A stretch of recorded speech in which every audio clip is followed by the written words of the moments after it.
مما نخاف يا أمان الخائفين سلمنا مما نخاف يا أمان الخائفين نجنا مما نخاف يا أمان الخائفين آمنا مما نخاف يا أمان الخائفين سلمنا مما نخاف يا أمان الخائفين نجنا مما نخاف دعوهم يسبحانك اللهم تحياتهم يا سلام وآخر دعواهم الحمد لله رب العالمين.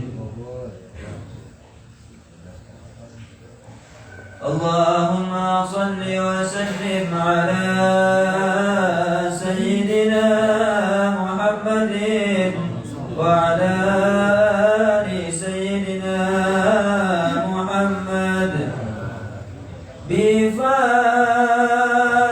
بفاطمة قد صفحني ونلت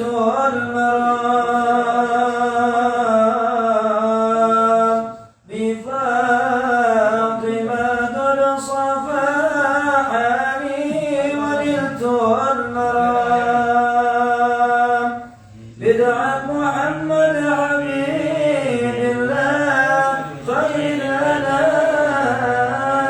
الأنام أعلى لها الله قادرا في الهدى والمقام نعم البتول الرضي نور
منكم به الاهتمام أنتم مرام ومقصود ونعم المرام يا بنت طه فؤادي في محبتك والله أنتم مرادي في الدنيا والقيام وما أنا إلا بكم يا سادتي يا كرام عليك مع والديك أزكى الصلاة والسلام وأهل الكسى والبيت علينا المقام والصحب أجمع ومن على هداه واستقام بفاطمة قد صفى حالي ونلت المرام يا رب بالمصطفى بلغ مقاصدنا واغفر لنا ما مضى يا واسع الكرم يا رب بالمصطفى بلغ مقاصدنا واغفر لنا ما مضى يا واسع الكرم محمد أشرف العرب والعجم محمد خير من يمشي على قدمه يا رب بالمصطفى بلغ مقاصدنا واغفر لنا ما مضى يا واسع الكرم محمد تاج رسل الله قاطبة محمد خالق الأقوال والكلم يا رب بالمصطفى بلغ مقاصدنا واغفر لنا ما مضى يا واسع الكرم محمد حاكم بالعدل ذو شرف محمد معدن الإنعام والحكم يا رب بالمصطفى بلغ مقاصدنا واغفر لنا ما مضى يا واسع الكرم محمد ذكره روح لأنفسنا محمد شكره فرض على الأمم يا رب بالمصطفى بلغ مقاصدنا واغفر لنا ما مضى يا واسع الكرم محمد زينة الدنيا وبهجتها محمد كاشف الغمات والظلم يا رب بالمصطفى بلغ مقاصدنا واغفر لنا ما مضى يا واسع الكرم محمد ضاحك للضيف مكرمه محمد جاره والله لم يضم يا رب بالمصطفى بلغ مقاصدنا واغفر لنا ما مضى يا واسع الكرم محمد يوم بعث الناس شافعنا محمد نور الهادي من الظلم يا رب بالمصطفى بلغ مقاصدنا واغفر لنا ما مضى يا واسع الكرم الله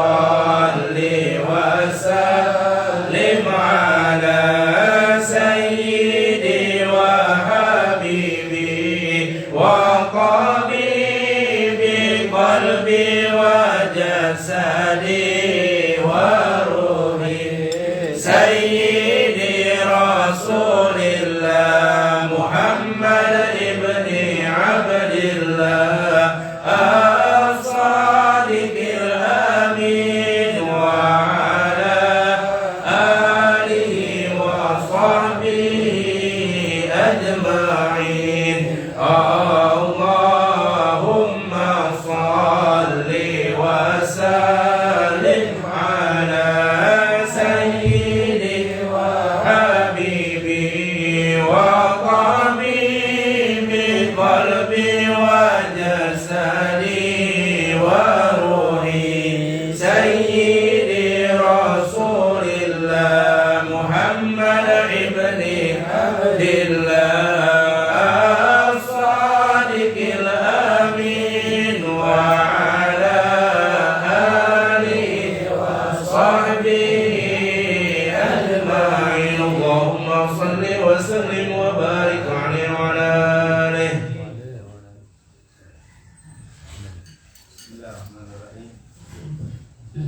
Bismillahirrahmanirrahim. Assalamualaikum warahmatullahi wabarakatuh. Waalaikumsalam warahmatullahi wabarakatuh. Alhamdulillah, wassalatu wassalamu ala rasulillah wa ala alihi wa man wala. Rabbi shrah li sadri wa yassir li amri wahlul 'uqdatam min lisani yafqahu qawli. Subhanaka la ilma lana illa ma 'allamtana innaka antal alimul hakim. Amma ba'd. Segala puja dan puji kepada Allah, salawat serta salam keberjuangan kita Nabi Muhammad SAW, para keluarga, sahabat, tabi'in, serta seluruh umat yang selalu beristiqamah mengikuti sunnah-sunnahnya hingga yaumul qiyamah. Alhamdulillah, pada pagi hari ini kita dapat kembali bersilaturahim untuk bersama-sama mempelajari dan membahas syariat Rasul SAW. Semoga apa yang kita lakukan ini menjadi salah satu datangnya keberkahan dari Allah untuk kita, baik di dalam rezeki dan umur kita semuanya. Amin ya rabbal alamin. Seperti biasa di setiap Jumat pagi kita mempelajari syariat Rasul sallallahu alaihi wasallam. Hanya saja di bulan Muharram ini kita khusus membahas tentang apa yang dihubungkan tentang apa? Tentang Karbala, tentang Asyura ya, tentang Karbala, kejadian besar yang terjadi di bulan Muharram, khususnya di hari Asyura. Tapi memang pembahasan tentang Karbala ini tentunya kita akan buat selama bulan Muharram ini. Karena kalau kita bahas satu pertemuan akan terlalu terburu-buru dan juga materinya banyak, terutama tentang Sayyidina Husain. Oleh karena itu kita mulai dari mengenal sosok Sayyidina Husain, kemudian nanti terus sampai wafatnya Sayyidina Husain. Karena ini memang Karbala itu pasti berkaitan dengan terbunuhnya, syahidnya Sayyidina Husain radhiyallahu anhu. Nah, ini bagaimana? Bicara pertama kita bicara tentang Sayyidina Husain, yaitu tokoh utama tentunya yang terbunuh di padang Karbala. Sayyidina Husain kita tahu tentunya kita gunakan kalimat Sayyidina sebagai penghormatan kepada Sayyidina Husain. Sayyidina ini artinya penghulu kita, orang yang kita muliakan, orang yang kita tuankan. Ini adalah Sayyid. Sayyidina Husain adalah orang yang kita muliakan, Husain bin Ali bin Abi Thalib radhiyallahu anhuma. Ini adalah Sayyidina Husain. Yang pertama, kelahirannya. Ini dari belakang kebaca. Nggak bisa jadi lagi. Kelahirannya Sayyidina Husain yaitu Sibtun Nabi. Nah, ini tentunya kita ambil Sibtun Nabi karena ada juga yang memanggil Hafidun Nabi. Hafid dan Sibit, apa bedanya? Sama-sama cucu. Cuman kalau Sibit itu dari anak perempuan, kalau Hafid dari anak laki. Jadi Hafid. Jadi kalau bahasa kita Hafid itu kalau kita punya cucu dari anak laki kita punya anak laki, terus punya anak cucu kita, dalam bahasa disebutnya apa? Hafid. Sementara kalau dari anak perempuan kita disebut apa? Sibit. Tapi juga ada ulama yang menyebut Husain itu adalah Hafid dan Sibit. Dia bilang Hafid dan juga sibit, yaitu bisa dipanggil hafid dan sibit. Maka kalau kita baca kitab Hafidu wasibtun Nabi sallallahu alaihi wasallam, disebut Hafidu wasibtun Nabi. Karena memang Fatimah ini memang secara kalau bahasa kita biologis perempuan, tapi kedudukannya sama Nabi itu seperti apa? Anak laki, karena semua asobahnya Nabi larinya ke Fatimah. Makanya Hasan Husain bisa disebut hafid, bisa juga disebut sibit. Tapi pada umumnya adalah kebanyakan orang menyebutnya sibtun Nabi, yaitu sibtun Nabi. Sibit ini adalah cucu. Jadi kalau kita untuk sebenarnya umum sih, kalau ada ditanya bagaimana sibit, bagaimana sibtu anak cucunya, mau laki atau perempuan. Tapi yang dalam bahasa sebenarnya sibit itu anak laki ya, dari anak perempuan, cucu. Sementara hafid pakai dal ya, bukan pakai to ya, pakai apa? Dal hafid. Hafid itu adalah dari anak laki. Jadi sekali lagi Hasan Husain suka disebut sibit, suka hafid. Tapi lebih banyaknya adalah sibtun Nabi, adalah cucu Nabi Muhammad SAW yang disebut sibtun Nabi, yaitu Sayyidina Husain bin Ali bin Abi Thalib Al-Hashimi Al-Qurashi. Al-Hashimi ini jelas kabilah Rasul SAW. Al-Qurashi itu nanti setiap Bani Hashim pasti Quraisy. Tidak setiap Quraisy Bani Hashim. Umar bin Khattab Quraisy, Abu Bakar Quraisy, tapi bukan Bani Hashim. Jadi setiap Bani Hashim pasti Quraisy, tidak setiap Quraisy Bani Hashim. Seperti yang sudah kita ketahui dari hadis yang diriwayatkan Bukhari Muslim dari Abu Hurairah, Innallaha astafa min Kinanata min waladi Ismail, wastafa min Kinanata Quraisyan, wastafa min Quraisyin Bani Hashim, wastafani min Bani Hashim. Allah SWT telah memilih dari anak-anak Nabi Ismail Kinana. Dari Kinana Allah pilih Quraisy. Dari Quraisy Allah pilih Bani Hashim. Wastafani min Bani Hashim, dan Allah pilih aku dari Bani Hashim. Jadi tidak setiap Bani Hashim Quraisy, tapi setiap Quraisy tidak setiap Quraisy Bani Hashim. Setiap Bani Hashim sudah pasti Quraisy. Kalau dia ini Al-Hashimi Al-Qurashi. Beliau riwayat yang terbanyak dilahirkan Sayyidina Husain pada bulan Sya'ban tahun 4 Hijriah. Nanti ada yang mengatakan 5 Sya'ban, ada yang mengatakan 3 Sya'ban, antara 3, 4 atau 5 Sya'ban. Pada bulan Sya'ban pada tahun 4 Hijriah, pada tahun 4 Hijriah. Dalam di antara para ulama. Tapi kalau tahunnya sepakat 4 Hijriah itu sepakat. Sayyidina Hasan nanti tahun 3 17 Ramadan 3 Hijriah. Tapi kalau Sayyidina Husain bulan Sya'ban 4 Hijriah. Bedanya umur 1 tahun Hasan dan Husain. Ibundanya sangat terkenal sekali, bernama Fatimah binti Rasul sallallahu alaihi wasallam. Kunyahnya suka dipanggil Abu Abdillah. Jadi Abu Abdillah Sayyidina Husain bin Ali bin Abi Thalib. Ini kunyahnya suka dipanggil Abu Abdillah.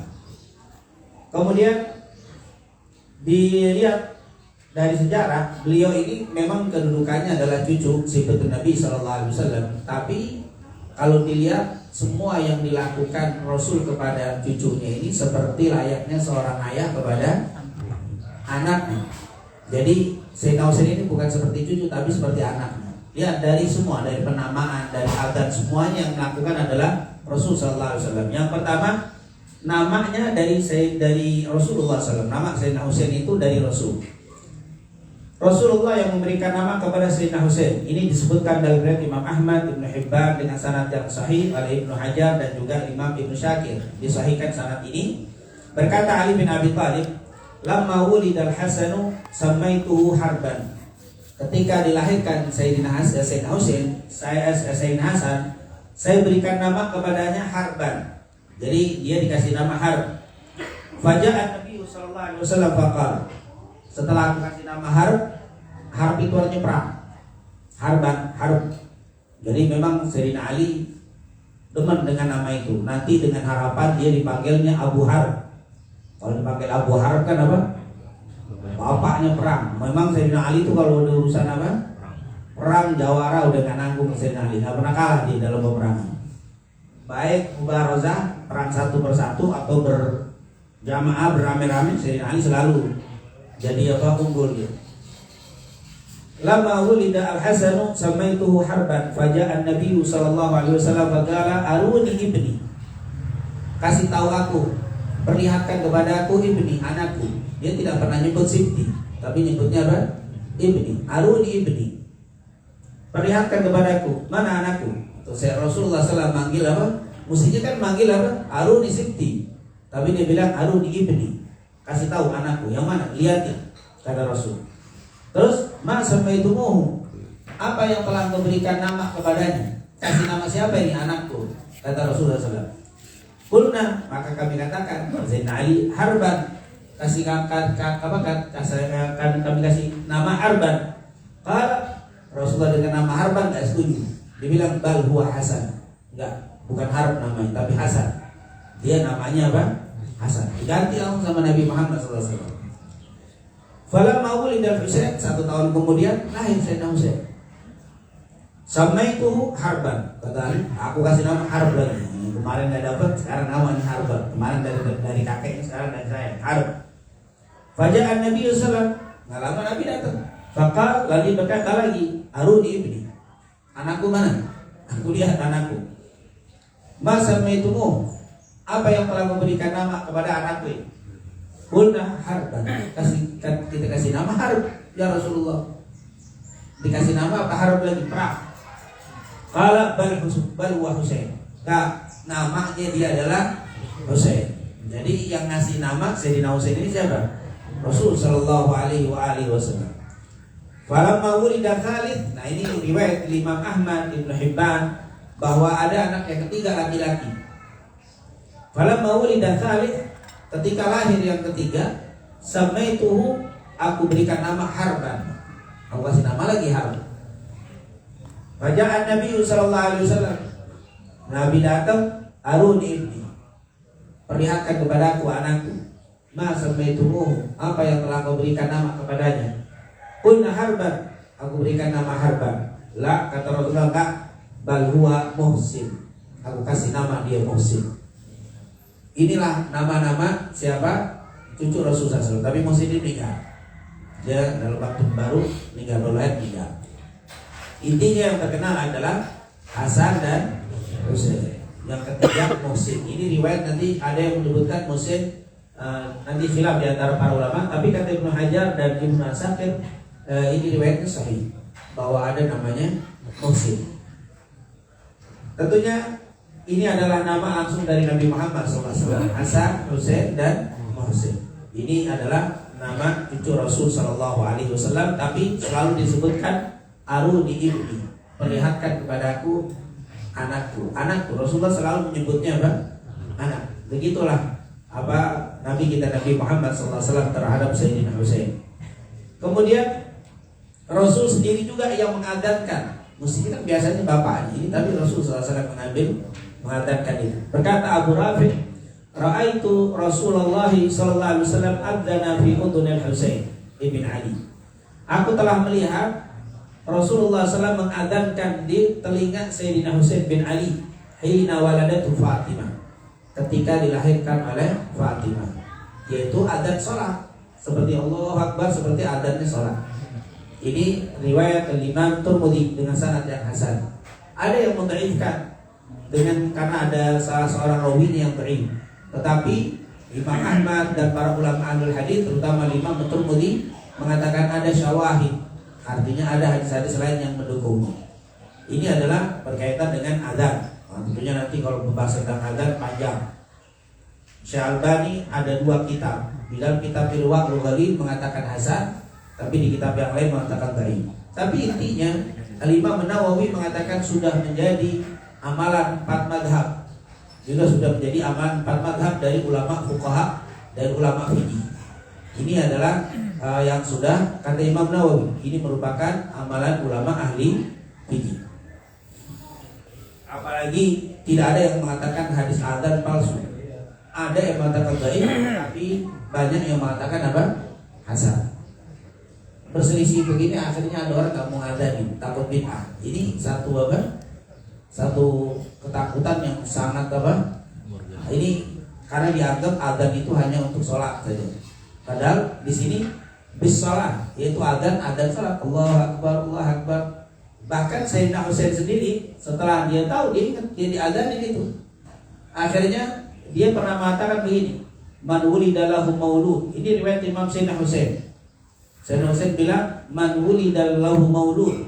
Siapa yang baru dilahirkan, dikasih anak, siapa yang baru dikasih anak, baru kelahiran, fa'adzana fi udhunihil yumna, lalu diadzankan di telinga kanannya, wa aqama fi udhunil yusra, dan diikomatkan di bagian kirinya, lam tadurhu Ummu Sufyan, tidak akan membahayakan baginya Ummu Sufyan. Ini adalah bilang sejenis jin. Karena kita tahu adzan itu menghilangkan setan. Jadi kalau kita dengar suara adzan itu syaitan pada kabur. Begitu juga anak ini baru lahir, diadzankan itu akan dihindarkan. Karena Rasulullah pernah bilang, ma min mauludin illa masatu syaitan. Tidak ada anak yang baru lahir kecuali disentuh oleh syaitan. Makanya setiap anak lahir itu nangis karena memang disentuh, didekati syaitan. Kecuali Isa ibn Maryam, kata Rasulullah SAW. Kecuali Nabi Isa yang tidak disentuh. Jadi Nabi Isa lahir kan nangis. Bagaimana dengan Rasul? Ya jelas kalau Nabi Isa aja enggak, apalagi Rasul Sallallahu Alaihi Wasallam. Tapi semua selain itu disentuh, maka diadzankan itu akan bisa apa? Menghindarkan. Nah ini kata Sayyidina Husain, dan ini hadis riwayat Imam Tirmidzi. Bahkan Imam Nawawi mengatakan ini hadis sahih. Ini hadis sahih. Kalau yang tadi masih khilaf. Berarti dengan hadis ini mendukung hadis yang tadi. Itu kalau dilihat, jadi jangan dilihat cuma mengadzankan itu dhaif. Tapi yang ini sahih. Kata Imam Nawawi, hadis ini menjadi salah satu penguat hadis yang sebelumnya. Tentunya kita tidak membahas panjang lebar tentang adzan untuk bayi. Intinya kalau kita punya anak jangan enggak diadzan. Karena hadisnya dari Sayyidina Husain diriwayatkan oleh Imam Tirmidzi, dan sebelum diriwayatkan oleh Abu Rafi juga Imam Tirmidzi dan yang lain. Dan ini sudah dikatakan oleh Imam Nawawi merupakan amalan dari para ulama sebelumnya. Imam Nawawi 676 Hijriah bilang, kami para ulama sebelum kami mengadzankan. Masa 2021 nggak mengadzan? Ini apa? Mengikuti salaf atau mengikuti sekarang? Nah ini adalah apa? Ini yang dikatakan oleh para ulama berkaitan dengan adzan. Jadi Rasul yang mengadzankan Sayyidina Husain. Jadi yang mengadzankan Sayyidina Husain. Luar biasa, adzan ini kalimat yang luar biasa untuk Sayyidina Husain dari Rasul, dari mulutnya Nabi Muhammad Sallallahu Alaihi. Jadi Sayyidina Husain baru lahir, kalimat yang terdengar adalah kalimat thayyibah yang langsung dari mulutnya Sayyidina Muhammad Sallallahu Alaihi. Kemudian Rasulullah yang mengakikahkannya, yang mengakikahkan juga Nabi. Jadi yang ngasih nama Nabi, yang ngadani Nabi, yang mengakikahkan juga Nabi. Ini perbuatan bapak sama anaknya, bukan kakek tapi bapak. Inilah menunjukkan bahwa Sayyidina Husain itu dan Sayyidina Hasan seperti anak Rasul, bukan seperti apa? Cucu. Dikatakan di dalam hadis Ibnu Abbas, diriwayatkan oleh Abu Dawud bi sanadin sahih, anna Rasulullah SAW aqqa anil Hasani wal Husaini kabshan. Dalam riwayat Imam Abu Dawud dari Ibn Abbas, sungguh Rasulullah telah mengakikahkan untuk Sayyidina Hasan dan Sayyidina Husain. Jadi Hasan dan Husain yang mengakikahkan Nabi. Kabshan, satu domba. Ini dari Imam Malik nanti yang digunakan bagi orang tua yang tidak mampu mengakikahkan anak laki-lakinya. Kalau 2 ekor cukup 1 boleh. Tapi kalau mampu cukup jangan 1, berapa? 2. Berpegang dengan hadis yang kedua. Dalam riwayat Ibn Abbas diriwayatkan oleh Imam An-Nasa'i dengan sanad sahih, aqqa Rasulullah anil Hasan wal Husaini radhiyallahu anhuma bi kabshaini, yaitu dengan 2 ekor domba. Nah ini bagi yang mampu. Jadi yang nggak mampu 1 nggak apa-apa. Bagi yang mampu 2 untuk laki-laki. Kabshain yang bagus domba sebenarnya. Jadi Rasulullah domba.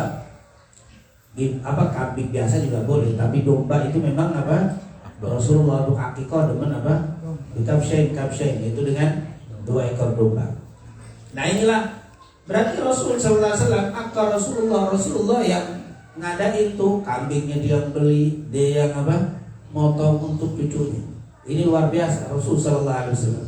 Di sini menunjukkan bahwa akikah itu boleh dari orang. Misalkan kita punya anak belum akikah, terus ada orang yang ngasih kambing untuk akikah anak kita, boleh. Ini tapi jumhur lebih afdolnya laki 2, perempuan 1. Tapi kalau tidak ada 1 boleh. Nyicil boleh nggak? Jangan. Tahun ini satu, tahun depan lagi satu. Kalau usah, mendingan sekalian aja, mendingan apa? Cukup satu. Nah inilah bahwa Rasulullah mengakikah. Di situ sebut anna Rasulullah akka. Rasul yang mengakikahkan. Akka Rasulullah mengakikahkan. Jadi memberikan nama, terus apa lagi tadi? Mengadarkan, terus apa? Mengakikahkan. Semua Nabi kita, Nabi Muhammad SAW. Ini menunjukkan bahwa Rasulullah lebih memposisikan kedua cucunya itu bagaikan anaknya sendiri, bukan sebagai cucu. Ini kesimpulannya, begitulah ini anak Rasulullah. Ini adalah anak Nabi Muhammad. Dan bisa dicari hanya satu atau dua kalimat, dia adalah sibtun Nabi. Yang ada adalah dia adalah anak Nabi Muhammad. Sedikit sekali kalimat menyebutkan di cucunya Rasul. Cucunya Rasul yang menyebutkan orang lain, tapi kalau Nabi sendiri nyebut dia adalah apa? Anak. Tapi ada satu dua kalimat Rasul menyebut dia ini adalah cucu. Tetapi kebanyakan dia adalah ibni, dia adalah anakku. Itulah Rasulullah SAW memposisikan siapa? Hasan dan Husain. Tentunya dengan gambaran seperti ini, alangkah besarnya dosa yang membunuh Sayyidina Husain. Ini orang yang apa? Yang ngasih nama itu Rasul, yang mendengarkan azan itu Rasul, yang akikah itu Rasul, yang mentahnik tentunya saya tidak sebutkan semuanya adalah Rasul Sallallahu Alaihi Wasallam. Semuanya Rasul Sallallahu Alaihi Wasallam. Lalu dibunuh, ini bagaimana ceritanya? Nah ini kejadian yang luar biasa. Kenapa kejadian yang luar biasa? Karena dibunuhnya pun di bulan haram. Bulan haram itu bulan dilarang perang. Dan di antara 4 bulan haram itu, Rajab, Dzulqa'dah, Dzulhijjah, Muharram dan Rajab, yang paling haram di antara 4 bulan haram itu adalah Muharram. Yang paling haram ini Muharram. Seluruh ulama sepakat 4 haram ini yang paling haram Muharram. Pas dibunuhnya Asyura lagi.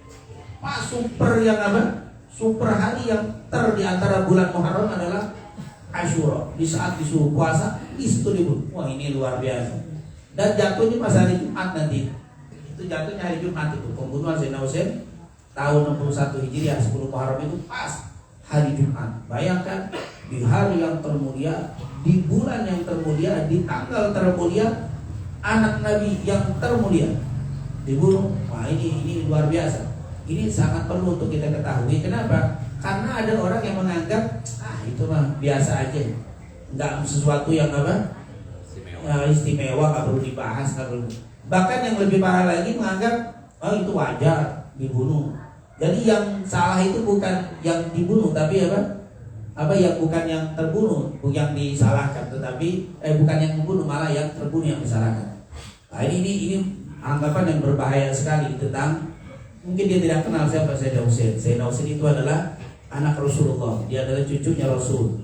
Dia yang memberikan namanya, dia yang mengadhankannya, dia yang mengakikahkannya, dia yang mentahnik, semuanya adalah Rasulullah Sallallahu Alaihi Wasallam. Inilah kedudukan Sayyidina Husain di sisi Rasul Sallallahu Alaihi Wasallam, dia seperti anaknya. Adapun fisik Sayyidina Husain, ini fisiknya hampir sama dengan Sayyidina Hasan. Sayyidina Hasan dan Sayyidina Husain radhiyallahu anhuma wajahnya sangat tampan, nggak bisa dibayangkan tampannya. Kenapa? Karena mereka berdua sangat mirip dengan Rasul Sallallahu Alaihi Wasallam. Gantengnya udah kayak Rasul Sallallahu Alaihi Wasallam. Nah ini ya Rasul, kita tahu Rasulullah Sallallahu Alaihi Wasallam, putrinya sangat cantik seperti Rasul. Ali, Sayyidina Ali sebagai orang yang sangat tampan, maka wajar kalau Hasan dan Husain. Mafil aba fil abna, apa yang ada di anak dia ada di bapak, ada di anak, nggak jauh-jauh lah. Kalau bahasa kita, anak agak jauh. Ya kita kalau suka ada orang yang pas 7 bulanin itu baca surat Yusuf. Tujuannya biar ganteng kayak Nabi Yusuf, nggak bisa lah. Mana udah dilihat bapak ibunya, kalau kayak Nabi Yusuf bingung orang itu siapa ya. Jadi bukan tujuannya itu, mungkin biar tabarruk, biar akhlaknya, biar kuat sabarnya digoda dan seterusnya begitu. Tapi kalau baca surat Yusuf ngarepin kayak Nabi Yusuf mah salah paham tuh bacanya, bukan tujuannya itu. Nah, tabarruk kan. Nah ini memang anak itu tentunya lihat dari bapak dan ibu. Makanya istilah Muhammad beda istilah memperbaiki keturunan dan seterusnya itu memang dari nggak bisa, tapi dari muka doang. Tapi kalau dari akhlak dan seterusnya tentunya seperti ini. adanya majelis ilmu kita akan apa? Bisa merubah apa? Akhlak, bukan dari muka. Tapi tentunya jangan khawatir. Rasul pernah bilang innallaha la yanzuru ila suwarikum wala ila ajsamikum walakin yanzuru ila qulubikum wa a'malikum. Allah tidak melihat bentuk rupa, tapi Allah akan melihat niat dan amal. Wah, ini yang menjadi kita jadi apa? Jadi hati. Apalagi ada kalimat apa? Laqad khalaqnal insana fi ahsani taqwim. Kami telah ciptakan manusia dengan sebaik-baiknya. Berarti kita luar biasa. Bahkan kata ulama dia bilang seganteng-gantengnya jin, secantik-cantiknya jin tetap kalah sama sejelek-jeleknya manusia. Jadi kalau yang begini mana kelihatannya sama jin. Insya Allah kita paling ganteng. Jangan minder dengan apa? Dengan muka kita. Biar bagaimanapun kita lebih cakep lebih daripada jin. Sejelek-jeleknya manusia tetap hitungannya cakep-cakepnya jin. Makanya kita bingung lah mau berusaha nikahin jin. Ada juga. Ini adalah kita lumayan. Kemiripan, bagaimana kemiripannya? Tentunya kita tidak detilkan. Mirip dengan Rasul Sallallahu Alaihi Wasallam. Ini dikatakan oleh Anas bin Malik radhiyallahu an. Ketika melihat Sayyidina Hasan, ini nanti ucapan ini tentunya nanti ada panjang ini saya potong-potong nanti ketemunya di Karbala. Karena ini ceritanya waktu kepala Sayyidina Husain dibawa ke depan Ubaidillah bin Ziyad. Waktu ditaruh tuh dihina, dikorek giginya dengan apa? Pedang. Di saat itu Anas bin Malik ada di situ. Dia marah, lalu dia bilang, kau tahu kan ini adalah orang yang paling mirip dengan apa? Rasulullah SAW. Dia bilang, karena asbahuhum bi Rasulillah. Tahu? Karena waktu itu Ubaidillah sendiri bilang, saya nggak pernah lihat orang ganteng kayak seperti ini. Jadi Ubaidillah sendiri nggak pernah ketemu dengan apa? Sayyidina Husain. Waktu sudah lihat dipotong malahnya baru lihat, ya Allah, dia orang ganteng banget, nggak ada orang ganteng seperti ini. Saya nggak pernah lihat orang ganteng seperti dia. Maka kata Anas bin Malik, kana asbahuhum bi Rasulillah. Dialah orang yang paling mirip dengan Rasulullah SAW. Dia paling mirip dengan Rasulullah dia, Sayyidina Husain. Jadi bisa dibayangin ganteng, padahal itu sudah berlumuran darah, sudah apa? Sudah putus, tapi dilihat mukanya itu. Ini Ubaidillah musuhnya. Ya kalau yang muji itu temannya wajar. Ini yang yang apa? Musuhnya yang menyuruh dia dipotong itu, yang disuruh bunuh itu, waktu ngeliat mukanya kaget. Dia bilang, ini manusia ganteng banget, nggak ada, aku belum pernah lihat manusia seganteng dia. Itu menunjukkan begitu apa? Tampan begitu Sayyidina Husain. Dan ini sekali lagi kalimat ini diucapkan karena asbahu bi Rasulillah waktu dia kepalanya. Waktu Ubaidillah memuji kepala Sayyidina Husain, saat itu Anas bin Malik bilang, ini adalah orang yang paling mirip dengan Rasul. Di antara keluarga dia paling mirip. Kalau keluarga paling mirip apalagi orang lain, nggak ada. Ini adalah yang paling mirip dengan Rasulullah Sallallahu Alaihi Wasallam. Itu Sayyidina Husain. Makanya gantengnya nggak bisa apa? Dibayangkan bagaimana gantengnya Sayyidina Husain. Kemudian berkata Uqbah bin Harith, ini diceritakan dalam Bukhari. Shalla Abu Bakr radhiyallahu an, setelah salat Abu Bakar al-asr, salat asar. Waktu itu Abu Bakar setelah salat asar, tsumma kharaja yamshi. Dia keluar dari musala, dari masjid. Fara'a al-Hasana, saat itu dia melihat Sayyidina Hasan lagi ngapain? Yal'ab ma'asibyan, bersama Sayyidina dengan anak-anak kecil dia lagi main. Tentunya Sayyidina Hasan dan Sayyidina Husain mirip ya, sama dua-duanya. Makanya kalau kita sifati Sayyidina Hasan sama seperti Sayyidina Husain. Kalau kita sifati Sayyidina Husain ya mirip dengan Sayyidina Hasan. Makanya katanya ketika selesai sholat Abu Bakar, sholat asar, tsumma kharaja yamshi, dia keluar dari musolanya. Fara'a al-Hasan, dia melihat Sayyidina Hasan ngapain? Yal'ab ma'asibyan, lagi bermain-main bersama sibyan, bersama anak kecil. Fahamalahu ala atikih, maka ketika melihat lagi main masih kecil, waktu itu ada bilang umurnya 7 tahun. Waktu itu Sayyidina Hasan sedang umur 7 tahun. Karena baru tinggal beberapa hari Rasulullah SAW. Karena saat Rasul meninggal Sayyidina Hasan baru umur 7 tahun, kurang dikit. Jadi ini baru beberapa hari, dalam riwayat ini beberapa hari setelah Rasulullah meninggal, Abu Bakar sholat menjadi imam, selesai sholat asar dia keluar, ada Sayyidina Hasan lagi main umur 7 tahun. Langsung digendong di mana? Di pundaknya, di punggungnya. Kemudian waqala bi abi, katanya syabihun bi bin nabi, demi bapakku ini anak lebih mirip dengan apa? Nabi. La syabiha bi'ad, dan tidak sama dengan apa? Ali bin Abi Thalib. Ini anak mirip dengan Rasul, bukan mirip dengan Ali. Padahal Ali adalah siapa? Bapak. Sementara Rasul kakek. Ini anak mirip Rasul daripada bapak. Ini menunjukkan memang bahwa semua asobah itu lari ke anak laki-lakinya kecuali Fatimah. Larinya asobahnya ke Nabi Muhammad SAW. Wa Aliyun yadhak, dan Sayyidina Ali pun tersenyum melihat waktu diucapin begitu. Kenapa? Karena Sayyidina Ali yadhak itu dia tahu yang pertama memang apa? Sayyidina Hasan, Sayyidina Husain memang nggak mirip sama dia, tapi miripnya sama Rasulullah SAW.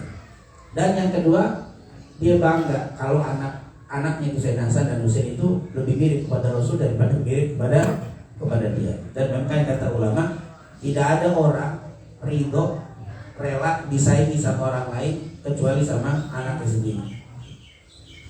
Kalau kita kalah dan main pulang, biasanya marah gitu. Tapi kalau kalah dan anak, bilang kita. Itu salah satu apa? Nggak ada anak, masa anak lebih ganteng lagi, masa kita kalah. Nggak ada yang bapak marah ketika dia dibandingin sama si anak. Nah ini luar biasa. Sayyidina Ali pun dia tahap. Sayyidina Ali pun dia di sini bukan tertawa, maksudnya apa? Tersenyum. Kalau siapa Ali bin Abi Thalib tersenyum mengiyakan betul-betul memang Hasan dan Husain itu mirip dengan siapa? Rasulullah SAW. Ini gambaran ketampanan Sayyidina Hasan dan Sayyidina Husain. Berkata Ali bin Abi Thalib, Imam Ahmad, Al-Hasan ashbahu bi Rasulillah sallallahu alaihi wasallam baina sadri ila ras. Sayyidina Hasan itu ashbah bi Rasulillah, lebih mirip dengan Rasulullah baina sadri ila ras, dari sini ke sini, dari dada ke sini sampai kepala sampai ke muka mirip Rasul sallallahu alaihi wasallam. Ini kalau dilihat teliti satu persatu walaupun semuanya sama, tapi ini lebih mirip dari sadar ila ras, mirip Rasul sallallahu alaihi wasallam. Jadi mukanya ini semua mirip Rasul. Wal Husain asbah, yaitu sementara Sayyidina Husain asbah Nabi, yaitu dia menyerupai Nabi Muhammad SAW, maka asbah minta. Apa yang dibawa dari itu? Dari dada ke mana? Ke bawah. Tangan bagaimana termasuk? Karena pertama tangannya, jari jemarinya Sayyidina Husain mirip Rasulullah. Cara berjalannya mirip Rasul. Duduknya mirip Rasul. Kakinya mirip Rasul. Yang cerita Ali bin Abi Thalib. Kenapa? Karena dia tahu dari kecil ini bayi dipegang Medin, namanya bapaknya. Dia liatin kakinya, lihat tangan, semua mirip Rasul. Walaupun secara keseluruhan mirip semua sama Rasulullah SAW, tapi lebih dari sininya lebih. Itu kata Ali bin Abi Thalib. Apa fisiknya Hasan dan Husain. Di riwayat yang lain masih dari Ali bin Abi Thalib diriwayatkan oleh Imam Al-Tabrani, man sarrahu an yanzura ila asbahin nas bi Rasulillah, siapa yang pengen melihat orang yang mirip dengan Rasul sallallahu alaihi wasallam, baina unuki ila ka'abi, yaitu dari pundaknya ke telapak kakinya, khulufan walaunan, baik bentuknya dan juga warnanya, maka falyanzur ila Husain bin Ali.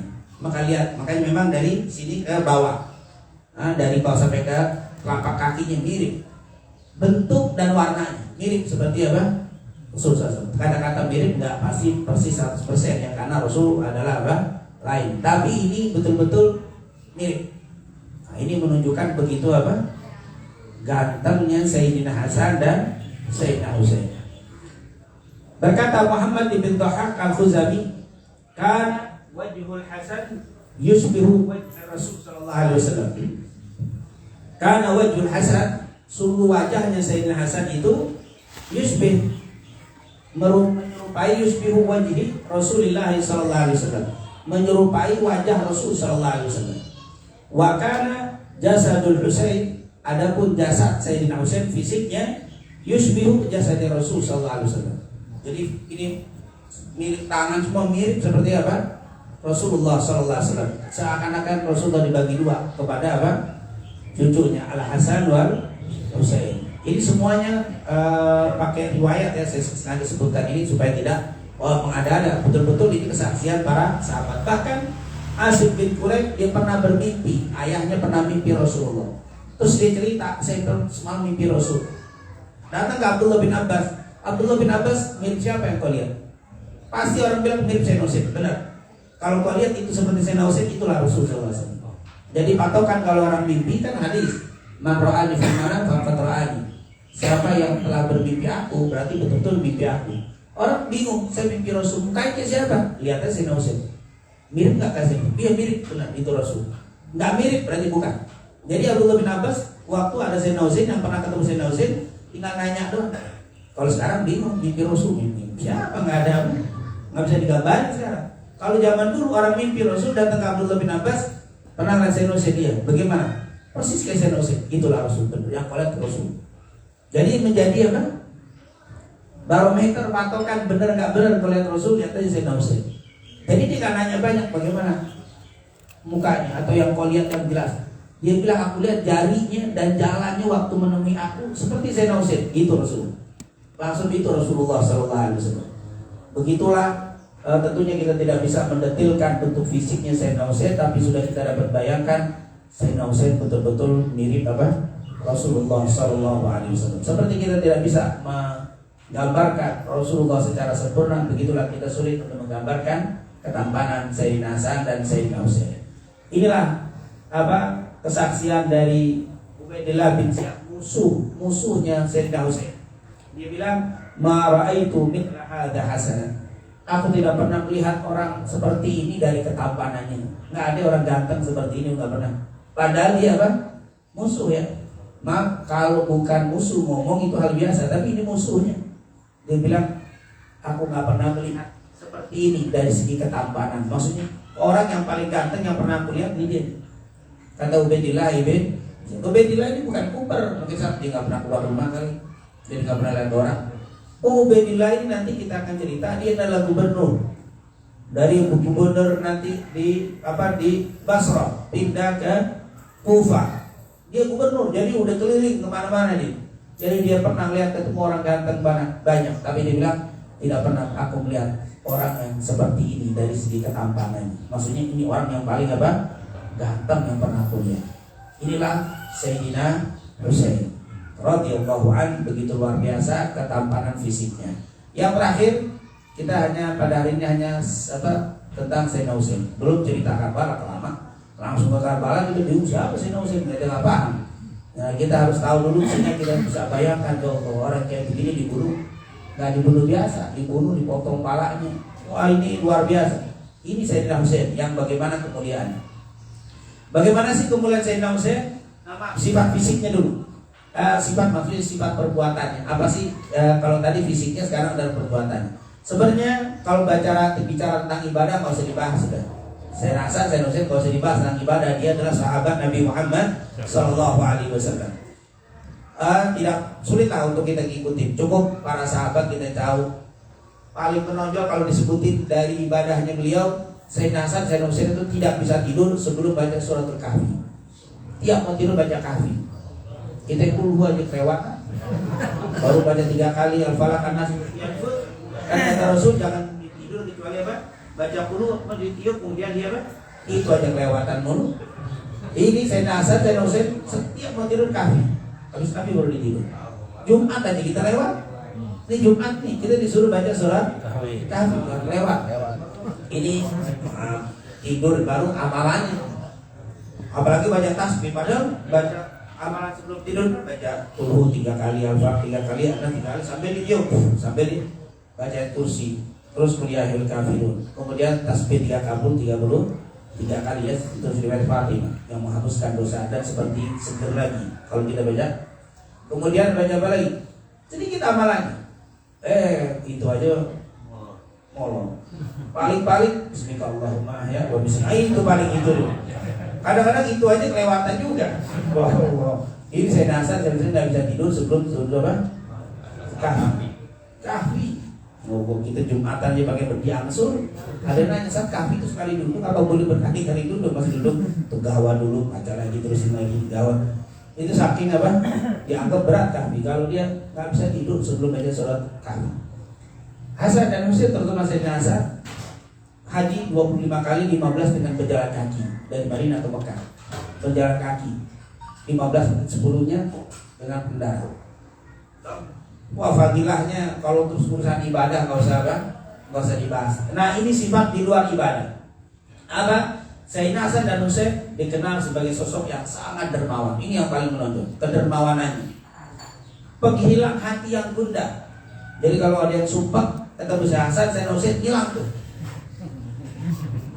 Ini bukan soto, ini soto dulu sama fulan habis canda dulu selesai. Ini iya juga, tapi kadang-kadang habis ngilang balik lagi.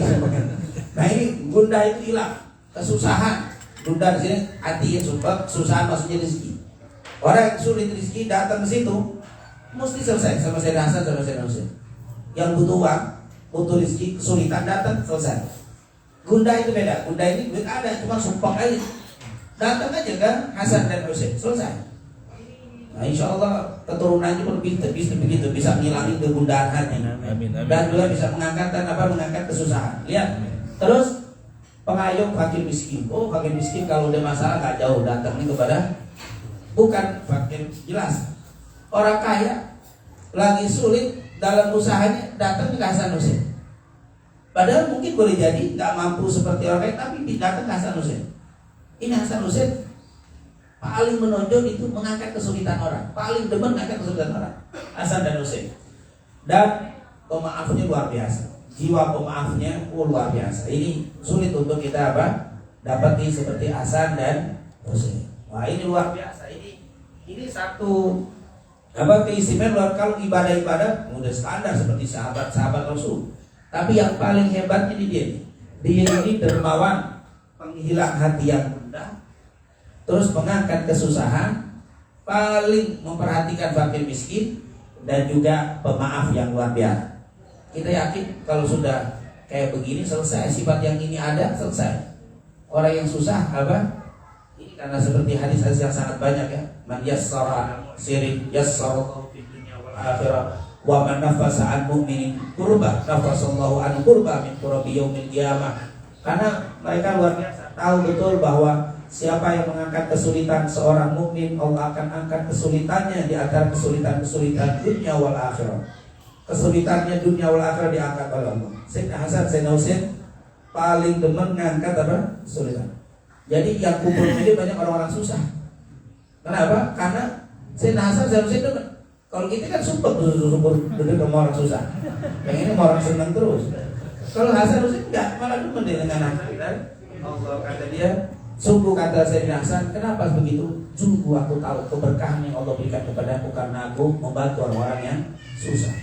Seperti ketika kita girang diangkat kesulitan sama Allah, maka dia pun akan gembira ketika kita angkat kesulitannya. Subhanallah, itu Sayyidina Hasan dan Husain.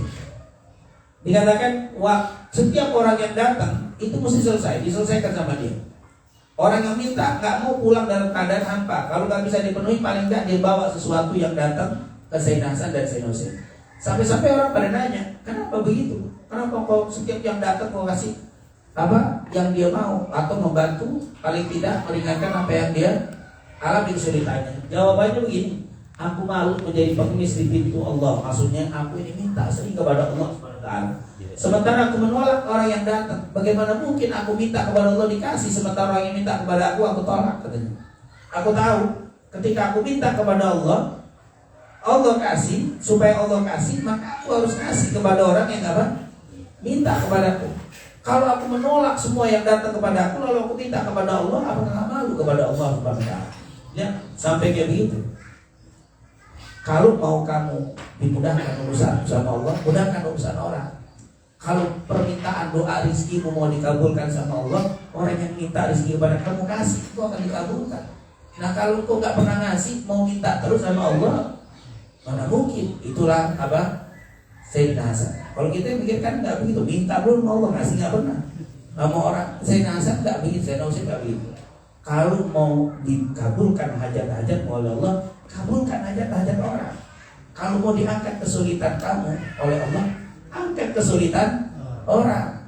Kalau kau nyulitin orang terus, Allah akan kasih kesulitan. Kalau orang tolak semua orang yang minta kepadamu, Allah tolak juga permintaan. Subhanallah.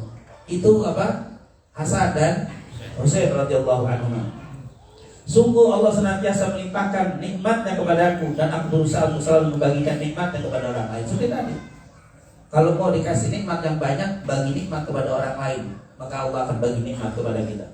Aku takut bila aku hentikan kebiasaan ini, Allah pun memutuskan kebiasaan. Aku takut kalau aku nggak kasih dia, Allah pun nggak kasih saya. Aku takut kalau nyulitin orang, Allah akan nyulitin saya. Semua kembali kepada Allah Subhanahu wa taala. Itulah prinsip daripada Ahlul Bait Nabi Muhammad sallallahu alaihi wasallam, Al-Hasan wal Husain radhiyallahu anhuma. Menghormati peminta-minta dan tidak membiarkan pergi tanpa mendapatkan apa yang mereka hajatkan. Jadi kalau datang, itu yang pertama yang paling hebat, dihormati. Nah ini. Kalau kita kan ya dia lagi. Tapi dikasih juga, tapi gerendang gitu. Itu bedanya tuh. Kalau saya nazar, dia datang. Ini kata dia, kalau kenapa dihormati? Dialah yang dapat menjadikan sebab saya dikabulkan hajat. Dialah yang sebab saya dihormatikan. Kalau saya hormati orang yang butuh pada saya, Allah akan hormati saya. Kalau saya menghinakan dia walaupun saya kasih, saya pun minta nanti dikasih tapi dihinakan sama Allah Subhanallah. Itulah Sayyidina Hasan dan Sayyidina Husain. Jadi kalau datang apa itu seperti sahabat Abu Sa'id juga pernah bilang, kalau datang meminta-minta, keluarganya panggil, berikan kepada dia. Sungguh dia ini adalah dari, kalau bahasa kita apa, tukang pos hari kiamat. Jadi uang kita ditaruh ke dia sebenarnya nggak dikasih, tapi dibawain apa? Nanti dikasih lagi apa? Di hari kiamat, tukang pos nih. Ini harta apa? Kalau paket nih, naruh ini sebenarnya paket kita nih. Nanti dibawa di akhirnya ketemu. Jadi kalau dia datang, tukang pos datang kali. Jadi dipanggil apa? Tukang pos akhirat. Jadi uang yang kita titipin kalah tukang pos mana aja. Kalau tukang pos mana aja suka lewat itu apa? Salah alamat, kalau ini nggak bahasa alamat gitu. Jadi kalau datang peminta itu kira mereka dibilang inilah tukang pos kita. Kasih sebanyak berapa itulah nanti akan sampai kepada kita. Kasih 1.000 ya udah pos 1.000 tak ketemu. Dibalik itu 1.000. Subhanallah. Ini adalah peminta-minta dihormati dan tidak membiarkan tanpa hasil. Dia mintanya banyak nggak punya, kasih walaupun sedikit tetap dia apa? Nggak ada orang pulang dalam keadaan tangan kosong. Ini Hasan dan Husain radhiyallahu anhu. Kisah peminta-minta yang datang kepada Utsman lalu datangnya kepada Sayyidina Hasan dan Sayyidina Husain. Ini ceritanya panjang. Waktu itu ada orang datang minta-minta.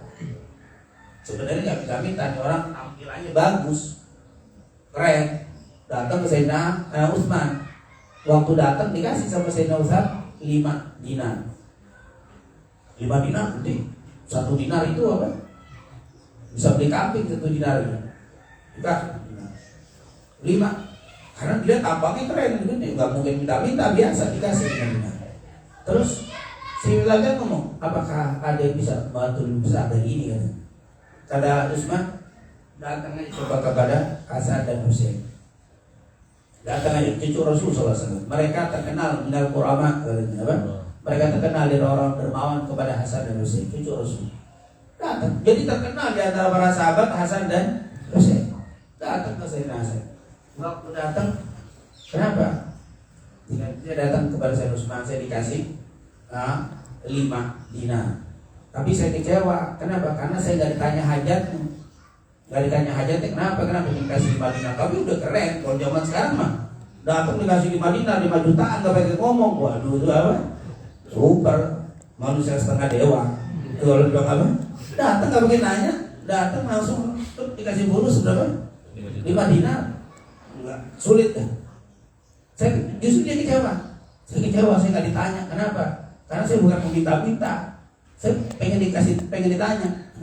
Datang ke Sayyidina Husain, ke Sayyidina Hasan ditanya ada apa? Ditanya ke Sayyidina Hasan. Dia punya usaha ternyata apa?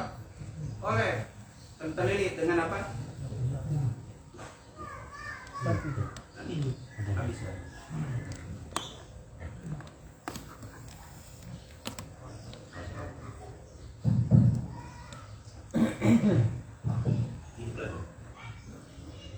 Ya, jadi kenapa? Oh begitu. Langsung sama Sayyidina Hasan ini bukan meminta-minta. Ini orang kaya. Maka kamu dikasih 5 dinar. Dikasih berapa? 50 dinar. Dikasih 50 dinar. Dikasih 50 dinar, pas pulang ketemu Sayyidina Husain. Dari mana? Kok dia kok senyum? Kenapa? Dari mana? Aku dari Sayyidina Utsman, aku dari Sayyidina Hasan. Terus kasih berapa? Masih kurang, masih dikasih 49 dinar sama Sayyidina Husain. Sayyidina Hasan kasih 50, dia kasih apa? 49. Cukup semua, usaha lagi, sukses lagi. Dari Sayyidina Hasan dan Sayyidina, kata dia tidak ada orang yang bisa lebih baik daripada cucu Rasul SAW. Tidak ada yang lebih baik daripada Hasan dan Husain. Sayyidina Utsman sangat terkenal dermawan. Dia bilang nggak ada yang lebih hebat daripada Hasan dan Husain. Nah, makanya nanti kalau kita baca sejarah, Sayyidina Hasan memberikan kepada Muawiyah, ngasih Muawiyah apa yang dikasih? Khalifah, kepala negara, dia presiden, dia kepala negara, dia menjadi Khalifatul Rasyidin yang kelima dia. Setelah 6 bulan jadi khalifah, Muawiyah siap-siap membawa pasukan lagi mau perang lagi. Setelah perang Siffin itu, kata Sayyidina Hasan, ini untuk kamu deh. Nggak ada orang ngasih kekhalifahan dikasih. Harganya berapa itu, apa? Kepala negara dikasih. Apa itu kalau bahasa gitu? Jabatan bukan jabatan RT. Dan anak serempet itu jabatan ini itu mah biasa.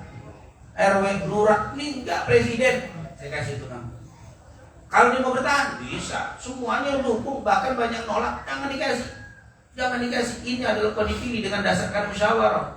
Kenapa masyarakat? Enggak aja kenapa jadi umat. Oh, enggak ada manusia yang dermawan lebih Sayyidina Hasan dan Sayyidina Husain. Ini luar biasa. Itu kisah tentang Sayyidina Utsman. Dia ngasih langsung 50 dinar. 50 dinar itu berapa itu? Bukan 50 juta. Bisa dikali 3 itu. 200 juta. 150. Sekarang itu udah 200 juta. Sayyidina Husain 49. Enggak pakai apa? Ngomong. Dia Pak, kalau datang orang kaya begini kan mikir mau ngasih. Kaya mau ngapain? Tadi kasih pulus nggak mau. Dia nggak mau tahu. Lagi susah lagi kasih. Itulah Hasan dan Husain. Karena apa? Dia bilang, karena semakin aku ngasih besar, pasti untuk ngasihnya lebih apa? Dan apa yang kau kasih itu nanti di akhirat akan jadi apa? Sampai itu adalah pos-pos saya itu untuk nyampein saya nanti balik ini. Orang-orang pembawa apa kiriman ini bakal datang kepada saya. Subhanallah. Kisah Anas bin Malik bersama Sayyidina Hasan yang membebaskan budak hanya sekedar memberikan setangkai bunga. Sayyidina Hasan bersama siapa? Anas bin Malik lagi duduk.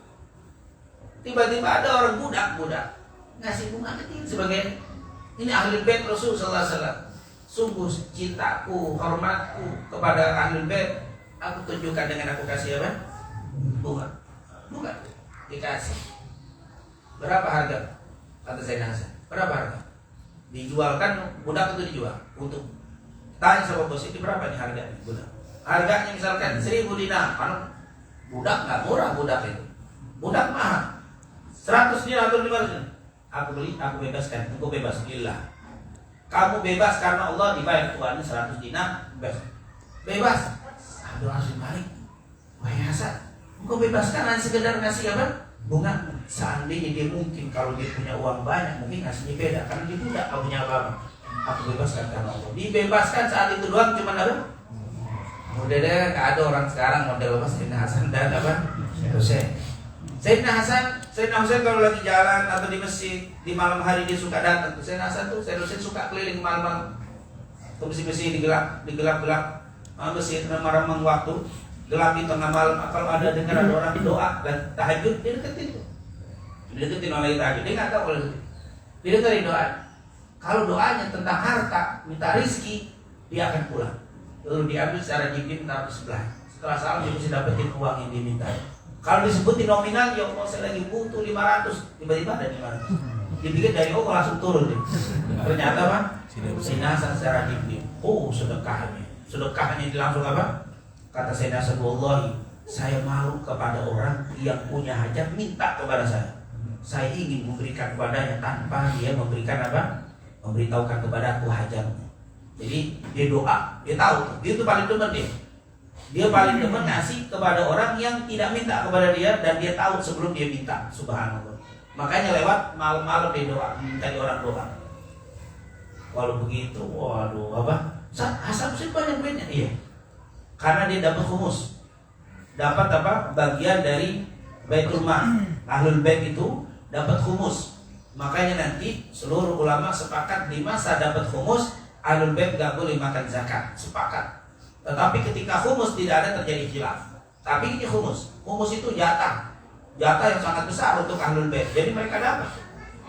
Tapi dapatnya habis dibagi kepada mereka semua. Jadi dia memang banyak uang, tapi untuk dibagikan. Nah itulah cerita-cerita sodakoh tentunya sulit untuk kita ungkapkan semuanya. Makanya orang miskin paling demen dengan apa?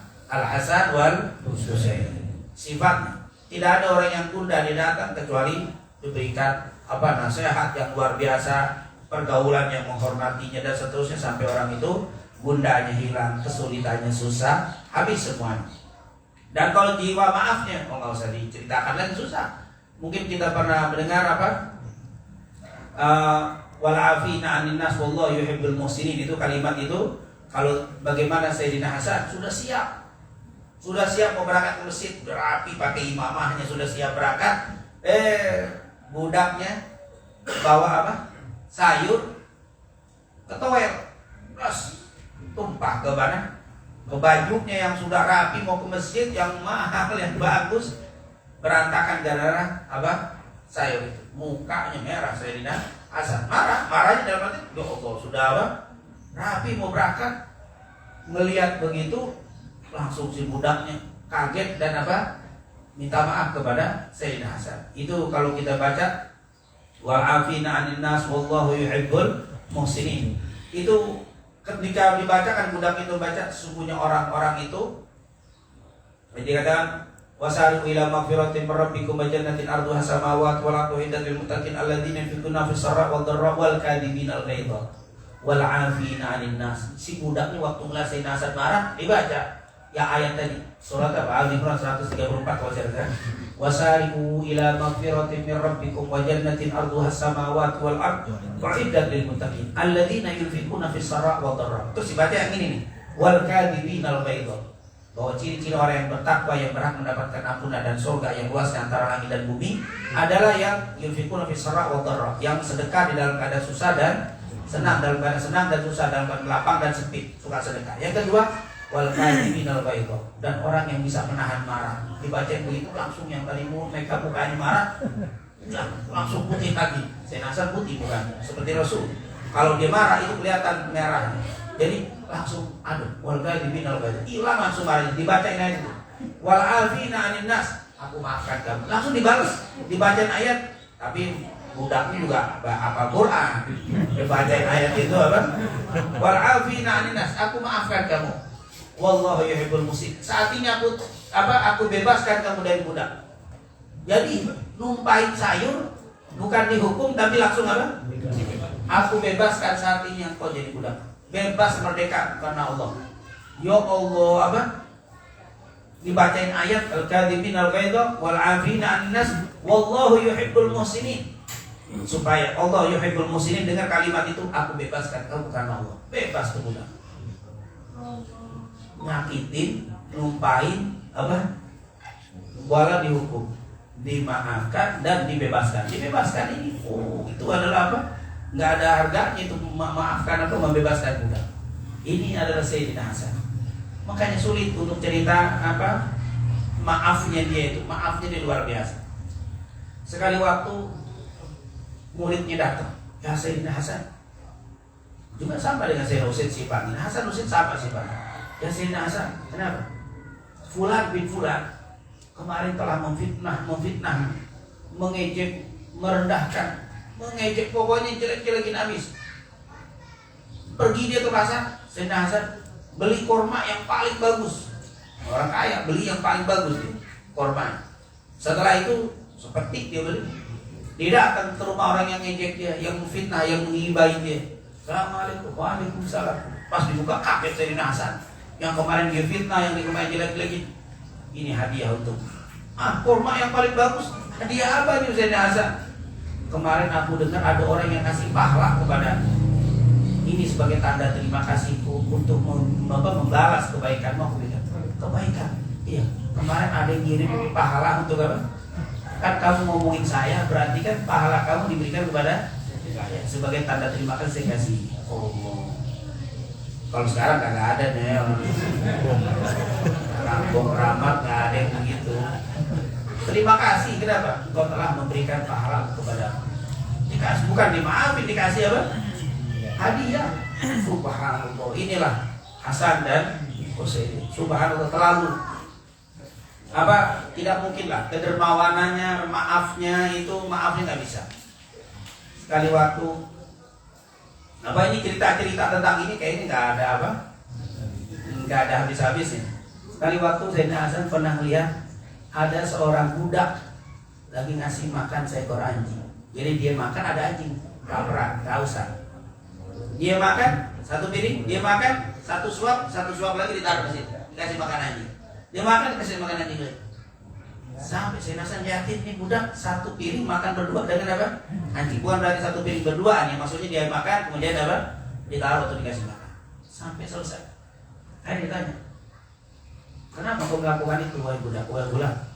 Kata dia, aku malu makan ada anjing di sebelahku. Aku nggak ngasih tahu. Aku nggak ngasih makan dia. Aku malu kepada Allah. Makan sendirian.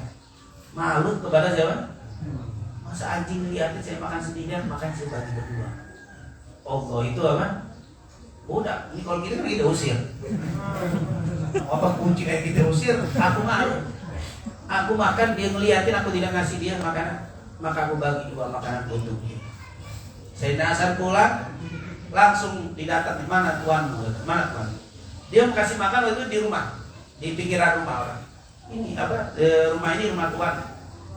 Terus didatang tuan. Wahai tuan, ini budak. Kamu jual berapa? Budaknya mau jual berapa? Dijual sekian, misalkan sekian saya jual. Langsung gini budaknya dibeli, terus aku merekakan kamu bukan Allah. Lihat, saya rasa cuma begitu doang langsung apa? Aku merekakan kamu bukan Allah. Wahai tuan, rumah kamu dijual nggak kali? Saya rasa dijual. Aku beli berapa? Sekian. Aku beli. Dibeli terus suruh keluar. Budak, ini milikmu dan engkau merdekakan Allah dan ini rumah milikmu. Kalau kita bicara tentang sedekah udah mesti kita dengarnya apa? Kita bisa apa ini dengan Sayyidina Hasan dan Sayyidina Husain? Ini orang-orang yang apa? Benar-benar terlihat kedermawanan Sayyidina Hasan dan Sayyidina Husain. Ini tentunya sangat banyak ya cerita-cerita seperti itu, bukan cerita konon, tapi memang betul-betul dia kaya. Tapi kayanya itu digunakan untuk apa? Humus itu habis untuk apa? Sedekah di jalan Allah Subhanahu wa ta'ala. Oleh karena sulit untuk menceritakan tentang kedermawanannya. Hanya saja perbedaan antara Hasan dan Husain ini perbedaannya yang paling menonjol seperti yang dikatakan oleh Sa'id bin Amr. Beliau berkata, sungguh Sayyidina Hasan pernah berkata kepada Sayyidina Husain, betapa ingin aku memiliki kekerasan hati. Jadi Sayyidina Hasan itu kalau udah mau, udah kagak bisa apa? Kagak bisa miring tuh. Pokoknya iya udah kayak batu yang kayak gunung deh. Kalau kemauannya nggak mau mundur lagi. Akhirnya Sayyidina Hasan bilang, aku pengen dia punya keras hati kayak begitu. Kalau dia mau apa? Apa kalau bahasa Betawi? Kalau dia maunya itu apa? Tapi mau bener. Kalau gitu udah mau kerja bener terus ada bisikan-bisikan goyang miring-miring lagi karena nggak jadi. Kalau Sayyidina Hasan nggak, Sayyidina Husain nggak, udah jadi udah. Atau disuruh bahaya, nggak mau tahu ada bahaya. Entar dibunuh, masa bodoh saya sudah apa? Tekadnya itu kayak begitu tuh Sayyidina Husain. Sementara Sayyidina Hasan lembut, dia nggak keras. Makanya kata Sayyidina Hasan, saya pengen punya keras hati kayak kamu tuh. Tapi kata Sayyidina Husain, saya pengen punya lembut hati kayak kamu. Sayyidina Husain itu apa? Sayyidina Hasan itu apa? Lembut. Sayyidina Husain itu lembut. Sayyidina Hasan lebih banyak kayak Muawiyah begini. Kalau Sayyidina Husain nggak mau, lawan aja sekalian. Katanya apa? Waktu dia mau ngajak perang, maksudnya mau ngajak pasukan, ayo, nggak ada mundur. Itu Sayyidina apa? Masih. Kalau Sayyidina Hasan masih di mana ya? Masih di apa? Masih di nego, masih ya sudah. Kebijakan lebih banyak Sayyidina Hasan. Kalau Sayyidina Husain sudah selesai. Keras dia, keras dalam arti betul, bukan keras dalam kebatilan, enggak, keras dalam apa? Hak. Al-haq itu hak, nggak bisa dia apa? Itu Sayyidina Husain. Makanya dari anak keturunan Hasan dan Husain pun beda. Itu nanti kalau antum lihat wirid-wirid itu beda. Hasil wirid dari Sayyidina Hasan anak turunannya dengan wirid Sayyidina Husain itu beda. Wirid Sayyidina Husain lembek dalam artian biqul haddad. Kalau dalam zikirnya itu apa bacanya apa itu? Ratib haddad, Tirtul Latif itu sebenarnya apa? Enteng hitungannya itu bisa diamalin semua orang. Tapi kalau Sayyidina Hasan hizib yang apa? Hizib Nasr, hizib itu kebanyakan dari apa? Dari Sayyidina Hasan itu keras, harus berhati-hati makainya apa? Dalam artian wiridnya keras tapi perbuatannya itu apa? Lunak, lembut Sayyidina Hasan. Sementara Sayyidina Husain wiridnya lembut, hatinya apa? Kuat. Jadi